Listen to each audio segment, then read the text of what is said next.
The ask. Here's some suggestions for me. Now, I would be lying to you if I said I'm an expert on the ask. I've had plenty of no's. In fact, I probably have no's from people I thought would give me a yes, and yeses from people I thought it's going to be pretty hard to get a yes from them. So, again, everything's in God's control. But here's what I have found. Firstly, keep it totally natural. If you're awkward, chances are they're going to say, well, what are you actually asking me to commit to? So the first thing is, remember, have a very clear invite. Don't hide away from the fact, hey, I'd love to catch up and read a little bit of the Bible. Or something different like, hey, would you like to read a little bit about a bloke that has made a significant change in my life? His name's Jesus. And I've used that quite a few times with great success because, again, it's personal and it relates to, hey, how Jesus has played a bigger part in my life. And depending on your relationship with that individual, they've seen how that change can obviously have some impact. The other thing is, it's a really small ask. It's a bit like on that first date. You wouldn't ask your wife or husband to marry him on the first date. But if you were to say, hey, listen, and here's one example that I've documented. How about we catch up next time to read a little bit about of the Bible? We'll try it together. And if you don't like it, well, guess what? We don't have to do it again. It's 30 minutes of your time. And so by just saying it's 30 minutes, it's a small commitment, and reassure them that if they say, yeah, I'll give it a go and I don't like it, well, you still catch up for coffees. You might, if that's what you do with your friend. But that's probably what's really key. Just, it's a small commitment, a small ask that you're asking for. Here's the stats. 1 in 5 typically will say yes. 1 in 5 people will say yes. Now you're probably going, hang on. That's a failure rate of 4 out of 5. I'm not used to failing. But here's the thing, and I always think of it this way.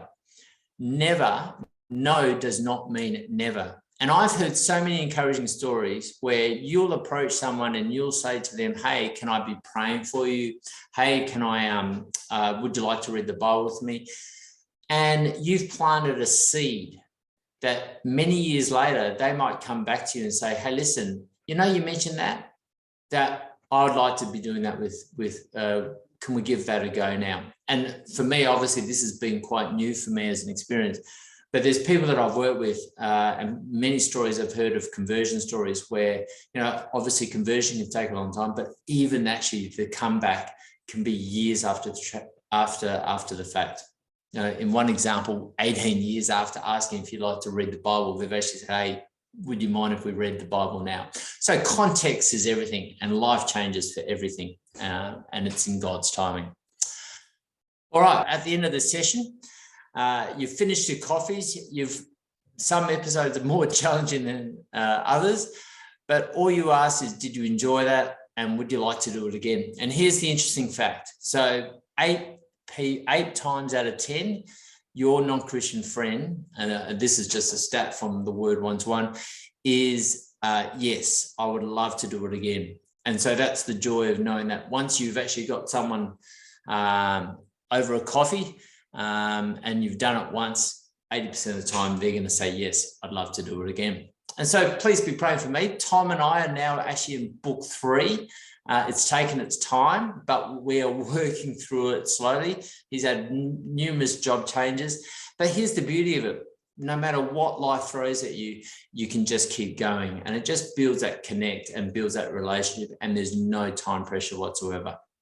So bringing it back, the Word One-to-One has certainly been a valuable tool that I've added to my personal outreach toolkit, and maybe after today it might be something that you might want to add to your toolkit of evangelism.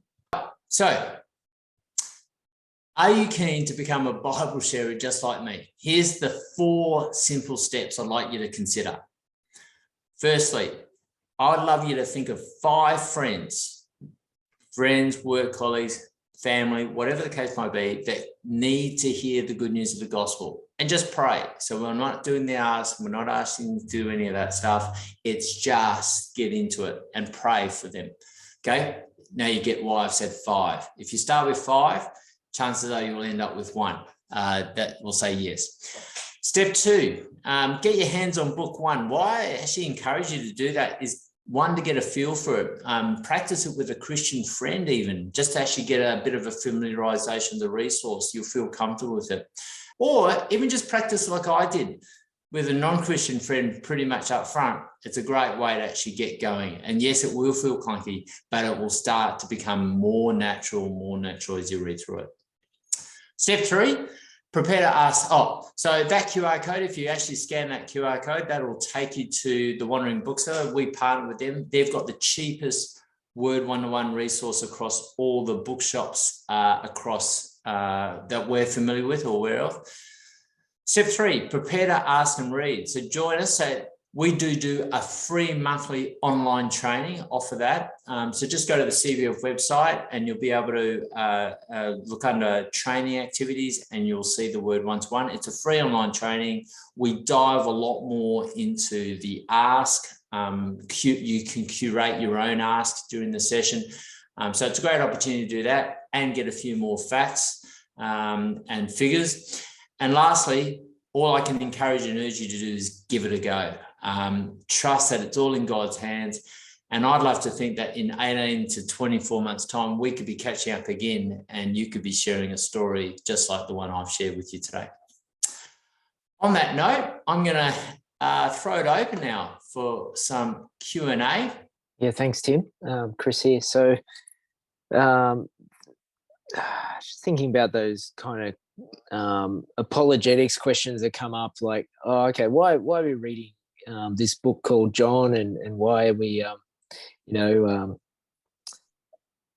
isn't the Bible something just written by man, and that sort of, all those kind of apologetics type questions? How do you sort of navigate those, or you just go, you know what, let's park that and let's continue with what we're doing, right what's in front of us, yeah. How do you do that personally? Yeah. There's been plenty of those sweaty moments, whether it's actually reading the Word one-to-one or actually on the cricket field when I'm talking with parents. So and sometimes you go, can I find a hole to dive into? So the first thing I always say to my friend is, hey, I'm not going to pretend that I don't know the answer. That's the first thing. So I say, hey, listen, can I take that question away and get you some answers and come back to you at the next catch up on it? And so it's not because I work at City Bible Forum. I go have a chat to my pastor. I go have a chat to a friend at gospel team or Bible study during, the midweek and say, hey, listen, I've got this question. How would you approach that? Look, I think also if you're quietly comfortable and confident to ask or to answer the question, also just say, hey, listen, this is my perspective. This is what I'm thinking. This is my thought. But I can also go away and ask a friend and come back to you. And look, I've had no issues. It's not like a time-bound pressure point that they go, oh, no, I need an answer now. And so I think that's the thing, the relational thing. Like, I think that does that answer your question, mate? Yeah, so, I mean, you don't want to, in one sense, you kind of don't want to get distracted from what's before you in terms of the Word one-to-one stuff. So, yeah, some way to graciously defer the answer is the challenge, right? Yeah. So, like, Tom's asked me some questions before, and I've just gone, I'm sorry, mate, I don't have the answer to that one right now. Can I come back to you and share, at the next time we catch up? And he goes, yeah, sure, mate. And so then you go to the powers to be. I was going to say, on that, I find it as a great opportunity, like, number one, for you to find out the answer to these things, because sometimes people come up with questions you never would have thought of yourself. Like, it's easy to look at these passages and think, well, what would I ask? But then they come up with things that you never thought of. And for example, I'll give you a lady at work here, Catholic background, just said, is your Bible the same as ours? And I was like, I have no idea. So I went away and researched it. You know what I mean? So it's really, really good. So the one you just mentioned as well, Chris. It's a great question, and there's some huge amount of stuff online, apologetics and stuff like that, and you can spend hours just informing ourselves of the answers to those questions.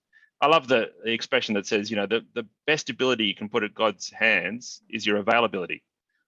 So just step up and be there. It's something where even simple English or someone that doesn't speak a lot of English, it can be a really good resource for too. So the church that I was training at Park Road, they have an easy English group, and that doubled in size during the course of the training, because again, it just demonstrates how simple it is to follow and keep moving. People that are new to Christianity or new to actually reading the Bible, it keeps it really simple. All right. On that note, thanks again for having me today. If you've got any thoughts, questions, or hey, how do you do this? How do you get to this? Feel free to reach out to me.